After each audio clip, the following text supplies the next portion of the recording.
ನಾವೆಲ್ಲರೂ ನಮ್ಮ ಜೀವನದಲ್ಲಿ ಒಮ್ಮೆಯಾದರೂ ಆ ಒಂದು ಹತಾಶೆಯ ಅನುಭವವನ್ನು ದಾಟಿ ಬಂದಿರ್ತೇವಲ್ವಾ? ಅಂದ್ರೆ ಆ ತಹಸೀಲ್ದಾರ್ ಆಫೀಸ್ ಮುಂದೆ ಯಾವುದೋ ಒಂದು ಹಳೆ ಫೈಲ್ ಅಥವಾ ಒಂದು ಸಣ್ಣ ಸಹಿ. ಹೌದು, ಒಂದು ಸಣ್ಣ ಸಹಿ ಇಲ್ಲ ಜಮೀನಿನ ಪಹಣಿಗಾಗಿ ದಿನಗಟ್ಟಲೆ ವಾರಗಟ್ಟಲೆ ಕಾಯುವುದು, ಕಚೇರಿಯಿಂದ ಕಚೇರಿಗೆ ಅಲೆಯುವುದು. ನಿಜ, ಅದೊಂದು ದೊಡ್ಡ ಯುದ್ಧವೇ ಸರಿ. ಖಂಡಿತ. ನಮ್ಮದೇ ಜಮೀನಿನ ನಮ್ಮದೇ ಹಕ್ಕಿನ ಒಂದು ಸಣ್ಣ ಕಾಗದಕ್ಕಾಗಿ ಆ ಸರ್ಕಾರಿ ಕಚೇರಿಯ ಮೆಟ್ಟಲು ಹತ್ತಿ ಇಳಿಯುವುದು ಎಂದರೆ ಯಾವುದೋ ದೊಡ್ಡ ಯುದ್ಧ ಮಾಡಿದಷ್ಟೇ ಸುಸ್ತು. ಕರೆಕ್ಟ್. ಆದ್ರೆ ಇವತ್ತು ನಾವು ಮಾತಾಡ್ತಿರುವಂಥದ್ದು ಈ ದೈನಂದಿನ ಗೋಳಾಟಕ್ಕೆ ಅಂದ್ರೆ ಜನಸಾಮಾನ್ಯರ ಈ ಅಲೆದಾಟಕ್ಕೆ ಒಂದು ಅಂತ್ಯ ಹಾಡಲು ಕಂದಾಯ ಇಲಾಖೆಯೊಳಗಡೆ ನಡೀತಿರುವಂತಹ ಒಂದು ದೊಡ್ಡ ಡಿಜಿಟಲ್ ಕ್ರಾಂತಿಯ ಬಗ್ಗೆ. ಓ, ಆ ಭೂ ಸುರಕ್ಷಾ ಯೋಜನೆ ಬಗ್ಗೆ ಅಲ್ವಾ? ಎಕ್ಸಾಕ್ಟ್ಲಿ. ಇದರ ಹೆಸರು ಭೂ ಸುರಕ್ಷಾ ಯೋಜನೆ. ಇತ್ತೀಚೆಗಷ್ಟೇ ಕಂದಾಯ ಸಚಿವ ಕೃಷ್ಣ ಬೈರೇಗೌಡರು ಒಂದು ಸುದೀರ್ಘವಾದ ಪ್ರಗತಿ ಪರಿಶೀಲನಾ ಸಭೆ ನಡೆಸಿದ್ದಾರೆ. ಆ ಸಭೆಯ ಒಳಗಿನ ವರದಿ ನಮ್ಮ ಕೈಯಲ್ಲಿದೆ.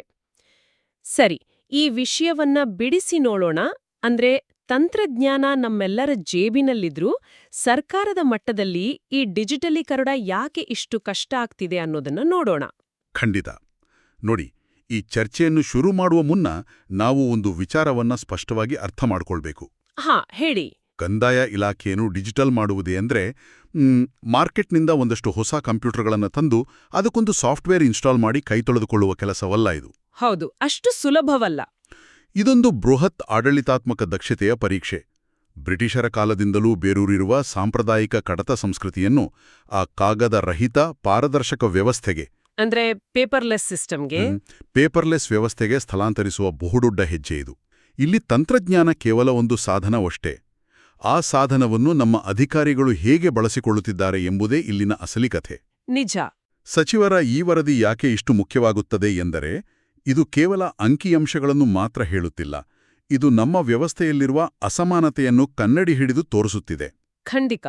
ಈ ವರದಿಯ ಪ್ರಕಾರ ಈ ಭೂ ಸುರಕ್ಷಾ ಯೋಜನೆಯ ಅತ್ಯಂತ ನಿರ್ಣಾಯಕ ಘಟ್ಟ ಅಂದರೆ ಅದು ಭೂ ದಾಖಲೆಗಳ ಸ್ಕ್ಯಾನಿಂಗ್ ಪ್ರಕ್ರಿಯೆ. ಹೌದು, ಸ್ಕ್ಯಾನಿಂಗ್ ಬಹಳ ಮುಖ್ಯ. ನಮ್ಮಲ್ಲಿರುವ ಆ ದಶಕಗಳ ಹಳೆಯ ಕಾಗದದ ದಾಖಲೆಗಳನ್ನು ಡಿಜಿಟಲ್ ರೂಪಕ್ಕೆ ತರಬೇಕು ಅಲ್ವಾ? ಇದಕ್ಕಾಗಿ ಸರ್ಕಾರ ಪ್ರತಿಯೊಂದು ತಾಲೂಕಿಗೂ ತಲಾ 8 ಮಂದಿ ಡೇಟಾ ಆಪರೇಟರ್ಗಳನ್ನು 8 ಜನ ಅಂದ್ರೆ ಒಳ್ಳೆ ನಂಬರ್ ಅದು. ಹೌದು, ಸಾಕಷ್ಟು ದೊಡ್ಡ ಟೀಮ್. ಅಗತ್ಯವಿರುವ ಸ್ಕ್ಯಾನರ್ಗಳನ್ನು ಮೂಲಭೂತ ಸೌಕರ್ಯಗಳನ್ನು ಒದಗಿಸಿದೆ. ಎಲ್ಲರಿಗೂ ಒಂದು ಸ್ಪಷ್ಟವಾದ ಗುರಿ ಕೂಡ ಕೊಟ್ಟಿದೆ. ಆ ಟಾರ್ಗೆಟ್ ಏನು ಅಂತ ಹೇಳಿ? ಒಂದು ದಿನಕ್ಕೆ ಕನಿಷ್ಠ 12,000 ಪುಟಗಳನ್ನು ಸ್ಕ್ಯಾನ್ ಮಾಡಲೇಬೇಕು ಅಂತ ಗುರಿ. ಆದರೆ ವರದಿ ನೋಡಿವೆ ಆಶ್ಚರ್ಯ ಆಗುತ್ತೆ. ಯಾಕೆ? ಸಾಂಸ್ಕೃತಿಕ ನಗರಿ ಮೈಸೂರು, ಐತಿಹಾಸಿಕ ಶ್ರೀರಂಗಪಟ್ಟಣ, ಮದ್ದೂರು ಮತ್ತು ಪಾಂಡವಪುರದಂತಹ ಪ್ರಮುಖ ತಾಲೂಕುಗಳಲ್ಲಿ ದಿನಕ್ಕೆ ಕೇವಲ 8,000 ಪುಟಗಳಷ್ಟೇ ಸ್ಕ್ಯಾನ್ ಆಗುತ್ತಿವೆ. ಅರೆ, ಕೇವಲ 8,000ನಾ? ಅವರ ಮಾಡ್ತಿದ್ದಾರೆ. ಇದು ವ್ಯವಸ್ಥೆಯ ವಿಪರ್ಯಾಸವನ್ನು ಸ್ಪಷ್ಟವಾಗಿ ತೋರಿಸುತ್ತದೆ. ನಿಗದಿತ ಗುರಿ 12,000, ಆದರೆ ಸಾಧನೆ ಕೇವಲ 8,000. ಅಂದ್ರೆ ಪ್ರತಿದಿನ 4,000 ಪುಟಗಳ ಬ್ಯಾಕ್ಲಾಗ್ ಸೃಷ್ಟಿಯಾಗ್ತಿದೆ ಅಲ್ವಾ? ಎಕ್ಸಾಕ್ಟ್ಲಿ. ನೀವು ನಾವಿದಂಗ ಒಂದು ತಿಂಗಳಿಗೆ ಲೆಕ್ಕ ಹಾಕಿ ನೋಡಿದ್ರೆ ತಿಂಗಳಿಗೆ 1,20,000 ದಾಖಲೆಗಳು ಪೆಂಡಿಂಗ್ ಉಳಿಯುತ್ತವೆ. ಮೈ ಗಾಡ್, 1,00,000ಕ್ಕೂ ಹೆಚ್ಚು? ಹೌದು. ಇದು ಕೇವಲ ಕಾಗದಗಳಲ್ಲ, ಇವು ಸಾವಿರಾರು ರೈತರ ಜನಸಾಮಾನ್ಯರ ಜೀವನವನ್ನು ನಿರ್ಧರಿಸುವ ದಾಖಲೆಗಳು. ನೋಡಿ, ಈ ಪರಿಸ್ಥಿತಿ ಹೇಗಿದೆ ಅಂತ ನಾನು ವಿವರಿಸ್ತೀನಿ. ಊಹಿಸ್ಕೊಳ್ಳಿ, ಒಂದೇ ರಸ್ತೆ ಇದೆ. ಎಲ್ಲರಿಗೂ ಒಂದೇ ಮಾದರಿಯ ಒಂದೇ ಕೆಪಾಸಿಟಿಯ ಸ್ಪೋರ್ಟ್ಸ್ ಕಾರನ್ನು, ಒಂದು ಫರಾರಿ ಕಾರನ್ನು ಕೊಡಲಾಗಿದೆ. ಓಕೆ. ಪೆಟ್ರೋಲ್ ಕೂಡ ಫುಲ್ ಇದೆ. ಗುರಿ ತಲುಪಲು ಎಲ್ಲರಿಗೂ ಒಂದೇ ಸಮಯಾವಕಾಶ. ಆದ್ರೆ ಕೆಲವರು ಮಾತ್ರ ಆ ಫೆರಾರಿ ಕಾರಿನಲ್ಲಿ ಕೇವಲ 20 ಕಿಲೋಮೀಟರ್ ಸ್ಪೀಡ್ನಲ್ಲಿ ಹೋಗ್ತಿದ್ದಾರೆ. ಸಂಪನ್ಮೂಲಗಳಿದ್ರೂ ಈ ಹಿನ್ನಡೆಗೆ ಕಾರಣವೇನು? ಇಲ್ಲಿನ ಅತ್ಯಂತ ಆಸಕ್ತಿದಾಯಕ ಅಂಶವೆಂದರೆ ಈ ಔಟ್ಪುಟ್ ಡಿಸ್ಪ್ಯಾರಿಟಿ, ಕಾರ್ಯಕ್ಷಮತೆಯಲ್ಲಿನ ಈ ಭಾರಿ ಅಸಮಾನತೆ ಇದೆಯಲ್ಲ, ಇದು ತಾಂತ್ರಿಕ ಸಮಸ್ಯೆ ಅಲ್ಲ. ಮಷೀನ್ ಅಥವಾ ಸಾಫ್ಟ್ವೇರ್ ಪ್ರಾಬ್ಲಮ್ ಅಲ್ಲ. ಅಲ್ಲವೇ ಅಲ್ಲ. ಇದನ್ನು ಆಡಳಿತಾತ್ಮಕ ಭಾಷೆಯಲ್ಲಿ ಅಡ್ಮಿನಿಸ್ಟ್ರೇಟಿವ್ ಬಾಟಲ್ನೆಕ್ ಅಥವಾ ಆಡಳಿತಾತ್ಮಕ ವಿಘ್ನ ಅಂತ ಕರೀತವೆ. ಒಂದ್ ನಿಮಿಷ, ನಾವು ನೇರವಾಗಿ ಇದು ಅಧಿಕಾರಿಗಳ ಸೋಮಾರಿತನ ಅಥವಾ ಆಡಳಿತಾತ್ಮಕ ವಿಘ್ನ ಅಂತ ತೀರ್ಮಾನಕ್ಕೆ ಬರೋದು ಸರಿಯಾ? ಯಾಕಿಲ್ಲ? ಮೈಸೂರು ಅಥವಾ ಶ್ರೀರಂಗಪಟ್ಟಣದಂತಹ ಹಳೆ ತಾಲೂಕುಗಳಲ್ಲಿ ಕಾಗದಗಳು ತೀರಾ ಹಳೇದಾಗಿರಬಹುದು, ಮುಟ್ಟಿದ್ರೆ ಹರಿದೋಗೋ ಸ್ಥಿತಿಯಲ್ಲಿರಬಹುದು, ಅಥವಾ ಅಲ್ಲಿನ ಆಫೀಸ್ಗಳಲ್ಲಿ ಕರೆಂಟ್ ಸಮಸ್ಯೆ ಇರಬಹುದಲ್ವಾ? ಪ್ರಾಕ್ಟಿಕಲ್ ಸಮಸ್ಯೆಗಳು? ಹೌದು, ಕೆಲ್ಸ ನಿಧಾನ ಆಗೋಕೆ ಇಂಥ ಪ್ರಾಕ್ಟಿಕಲ್ ಸಮಸ್ಯೆಗಳು ಕಾರಣ ಇರ್ಬೋದಲ್ಲ. ನೀವು ಹೇಳುವ ಪ್ರಾಕ್ಟಿಕಲ್ ಸಮಸ್ಯೆಗಳು ಇರಬಹುದು. ಆದರೆ ಗುರಿ ನಿಗದಿಪಡಿಸುವಾಗಲೇ ಸರ್ಕಾರ ಈ ಎಲ್ಲ ಅಂಶಗಳನ್ನು ಲೆಕ್ಕ ಹಾಕಿಯೇ ದಿನಕ್ಕೆ 12,000 ಎಂಬ ಸರಾಸರಿ ಟಾರ್ಗೆಟ್ ಕೊಟ್ಟಿರ್ತದೆ. ಓ, ಆವ್ರೇಜ್ ಲೆಕ್ಕಾಚಾರ ಮಾಡಿರ್ತಾರಾ? ಖಂಡಿತ. ಮೇಲಾಗಿ ಪ್ರತಿದಿನ 4,000 ಪುಟಗಳಷ್ಟು ಬೃಹತ್ ಕೊರತೆ ಕೇವಲ ಹರಿದ ಕಾಗದಗಳಿಂದಲೋ ಕರೆಂಟ್ ಸಮಸ್ಯೆಯಿಂದಲೋ ಬರುವುದಿಲ್ಲ. ಕರೆಕ್ಟ್, ಪ್ರತಿದಿನ ಅಷ್ಟೊಂದು ಶಾರ್ಟೇಜ್ ಆಗಲ್ಲ. ಸರ್ಕಾರ ಯಂತ್ರಗಳನ್ನು ಕೊಡಬಹುದು, ಆದರೆ ಆ ಯಂತ್ರಗಳನ್ನು ದುಡಿಸಿಕೊಳ್ಳುವ ಮನಸ್ಥಿತಿಯನ್ನು ಕೊಡಲು ಸಾಧ್ಯವಿಲ್ಲ. ಇಲ್ಲಿ ಕೊರತೆ ಇರುವುದು ಸರಿಯಾದ ಮೇಲ್ವಿಚಾರಣೆ ಮತ್ತು ಹೊಣೆಗಾರಿಕೆಯದು. ಅಕೌಂಟಬಿಲಿಟಿ ಇಲ್ಲ ಅಂತೀರಾ? ಹೌದು. ಸಚಿವರು ಸಭೆಯಲ್ಲಿ ಬಹಳ ಕಟುವಾಗಿ ಎಚ್ಚರಿಸಿದ್ದು ಇದೇ ಕಾರಣಕ್ಕೆ.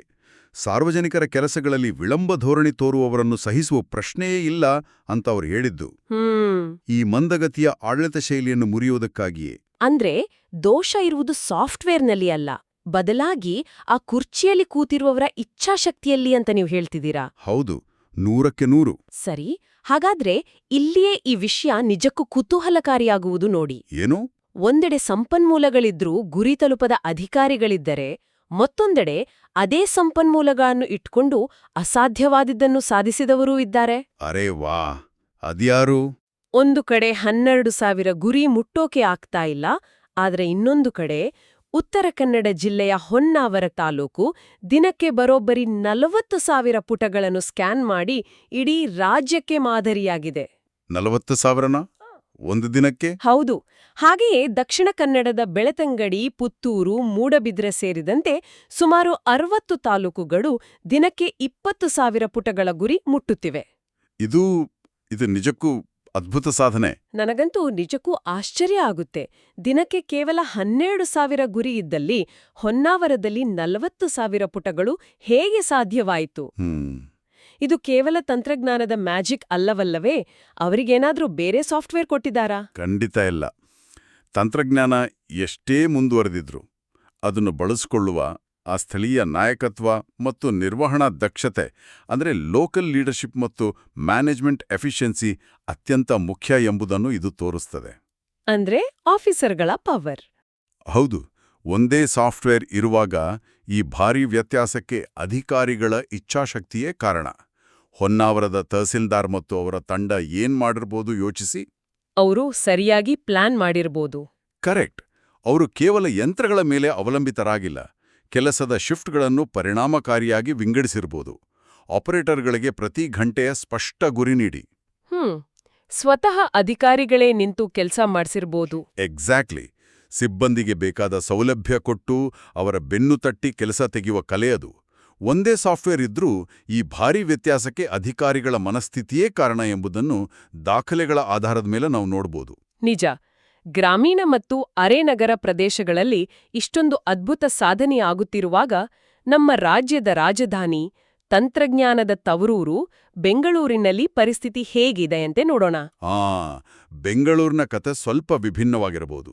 ವಿಭಿನ್ನ ಮಾತ್ರ ಅಲ್ಲ, ಇದು ದೊಡ್ಡ ವಿಪರ್ಯಾಸ. ಭಾರತದ ಸಿಲಿಕಾನ್ ವ್ಯಾಲಿ ಎನಿಸಿಕೊಂಡಿರುವ ಬೆಂಗಳೂರಿನ ಅಂದ್ರೆ ಬೆಂಗಳೂರು ದಕ್ಷಿಣ ಜಿಲ್ಲೆಯಲ್ಲಿ ಇಂಡೀಕರಣ ಪ್ರಕ್ರಿಯೆ ಶೂನ್ಯವಾಗಿದೆ. ಶೂನ್ಯ ಅಂದ್ರೆ ಝೀರೋ. ಇದು ಅತಿದೊಡ್ಡ ವಿಪರ್ಯಾಸವಲ್ಲವೇ? ಇದನ್ನು ವಿಶಾಲ ದೃಷ್ಟಿಕೋನದಿಂದ ನೋಡಿದರೆ ಭೌಗೋಳಿಕ ಅಥವಾ ತಾಂತ್ರಿಕ ಅನುಕೂಲಗಳು ತಾನಾಗಿಯೇ ಆಡಳಿತಾತ್ಮಕ ದಕ್ಷತೆಯನ್ನು ತರುವುದಿಲ್ಲ ಎಂಬುದು ಸ್ಪಷ್ಟವಾಗುತ್ತದೆ. ಅಂದ್ರೆ ಐಟಿ ಕಂಪನಿಗಳ ಪಕ್ಕ ಆಫೀಸ್ ಇದ್ದ ಮಾತ್ರಕ್ಕೆ ಕೆಲಸ ಫಾಸ್ಟ್ ಆಡಲ್ಲ. ಖಂಡಿತ ಆಗಲ್ಲ. ಬೆಂಗಳೂರಿನಲ್ಲಿ ಲ್ಯಾಂಡ್ ರೆಕಾರ್ಡ್ಸ್ ಕಾಂಪ್ಲೆಕ್ಸ್ ಇರಬಹುದು, ಆದರೆ ಶೂನ್ಯ ಸಾಧನೆ ಅನ್ನೋದನ್ನ ಯಾವುದೇ ಕಾರಣಕ್ಕೂ ಸಮರ್ಥಿಸ್ಕೊಳಕ್ಕಾಗಲ್ಲ. ಹೌದು. ಶೂನ್ಯ ಎಂದರೆ ಅಲ್ಲಿ ಕೆಲಸ ಶುರುವೇ ಆಗಿಲ್ಲ ಅಥವಾ ಮಾಡುವ ಆಸಕ್ತಿಯೇ ಇಲ್ಲ ಎಂದರ್ಥ. ವ್ಯವಸ್ಥೆಯ ಜಡತ್ವ ಇಲ್ಲಿ ಎದ್ದು ಕಾಣುತ್ತಿದೆ. ಅದಕ್ಕಾಗಿಯೇ ಇರಬೇಕು, ವಿಶೇಷವಾಗಿ 1ರಿಂದ 10 ಮಂದಿ ಮಂಜೂರಿದಾರರಿರುವ ಸರ್ವೆವೆಂಬರ್ಗಳ 1ರಿಂದ 5 ಹಂತದ ಕೆಲಸಗಳನ್ನು ಪೂರ್ಣಗೊಳಿಸಲು ಕೇವಲ 1 ವಾರದ ಗಡುವು ನೀಡಲಾಗಿದೆ. ಕೇವಲ 7 ದಿನದ ಡೆಡ್ಲೈನ್. ಹೌದು. ಡಿಡಿಎಲ್ಆರ್ ಮತ್ತು ಎಡಿಎಲ್ಆರ್ ಅಧಿಕಾರಿಗಳು ವಿಫಲರಾದರೆ ನೇರವಾಗಿ ಶಿಸ್ತು ಕ್ರಮ ಎದುರಿಸಲಿದ್ದಾರೆ. ನೋಡಿ, ಸಚಿವರು ನೀಡಿದ ಈ 1 ವಾರದ ಕಟ್ಟುನಿಟ್ಟಿನ ಗಡುವು ಆ ವ್ಯವಸ್ಥೆಯ ಜಡತ್ವವನ್ನು ಮುರಿಯುವ ಪ್ರಯತ್ನವಾಗಿದೆ. ಅಂದ್ರೆ ಶಾಕ್ ಟ್ರೀಟ್ಮೆಂಟ್ ಇದ್ದ ಹಾಗೆ. ಹೌದು. ಈ 1 ವಾರದ ಡೆಡ್ಲೈನ್ ಕೊಡೋದರ ಹಿಂದಿನ ಉದ್ದೇಶ ಆ ಕಂಫರ್ಟ್ ಝೋನ್ ಅನ್ನು ಏಕಾಏಕಿ ಮುರಿಯೋದು. ಇದು ವ್ಯವಸ್ಥೆಯೊಳಗೆ ಅಕೌಂಟಬಿಲಿಟಿಯನ್ನು ಫೋರ್ಸ್ ಮಾಡಿ ತರುವ ಒಂದು ವಿಧಾನ. ಸರಿ, ಶೂನ್ಯ ಸಾಧನೆಯ ಆಘಾತಕಾರಿ ಸುದ್ದಿಯಿಂದ ನಾವು ದಶಕಗಳ ಹಳೆಯ ಸಮಸ್ಯೆಯೊಂದನ್ನು ಬಹುತೇಕ ಶೂನ್ಯಕ್ಕೆ ಇಳಿಸಿದ ಮತ್ತೊಂದು ಜಿಲ್ಲೆಯ ಐತಿಹಾಸಿಕ ಸಾಧನೆಯ ಕಡೆಗೆ ಹೋಗೋಣ. ಓಹ್, ಮತ್ತೆ ಒಳ್ಳೆ ಸುದ್ದಿ ಇದೆ. ಖಂಡಿತ ಇದೆ.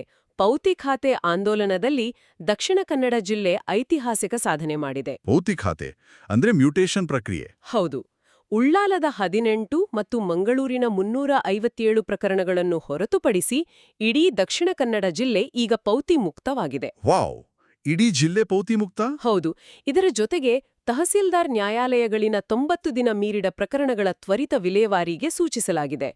ಚಿಕ್ಕಮಗಳೂರು, ಕೊಡಗು, ರಾಯಚೂರು ಮತ್ತು ಯಾದಗಿರಿ ಜಿಲ್ಲೆಗಳಲ್ಲಿ ಸ್ಕ್ಯಾನಿಂಗ್ ಪೂರ್ಣಗೊಂಡಿದೆ. ಇದು ನಿಜಕ್ಕೂ ಸಾಮಾನ್ಯ ಜನರಿಗೆ ಸಿಕ್ಕ ಬಹುದೊಡ್ಡ ರಿಲೀಫ್. ಪೌತಿ ಮುಕ್ತ ಆಂದೋಲನ ಮತ್ತು 90 ದಿನಗಳ ಮೇಲ್ಪಟ್ಟ ಪ್ರಕರಣಗಳ ವಿಲೇವಾರಿ ಜನರಿಗೆ ಕಾನೂನಾತ್ಮಕ ವಿಳಂಬದಿಂದ ಮುಕ್ತಿ ನೀಡುತ್ತದೆ. ಹೌದು, ಕೋರ್ಟ್ ಮೆಟ್ಟಿಲು ಹತ್ತುವುದು ತಪ್ತದೆ. ಖಂಡಿತ.